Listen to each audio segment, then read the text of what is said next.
મહિને ડૂબી ગયો હોય અને તું નહીં લાવે તો કોણ શિખાતર લાવશે?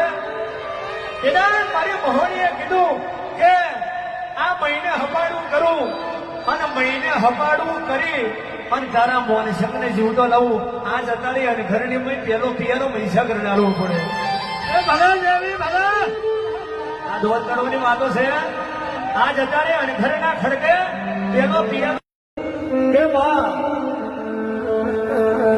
કદી મેં નહીં પણ મારી કોક પેઢીએ તારા હાથા દીવા કર્યા હોય. સાહેબ આ દોત કાઢવાની વાતો છે નહીં. દોન આલીને હોબરો બરોબર, બાકી મારા પૈસા થાય છે. એક શબ્દની કિંમત હોય, બાકી તમે મસ્કરી કરી કરો કોઈ મતલબ છે નહીં. અને હું કહું છું એ દેવનો પુરાવો છે. ખડકે હાડા 3 દાડા મોનસંગને જીવતો રાખ્યો.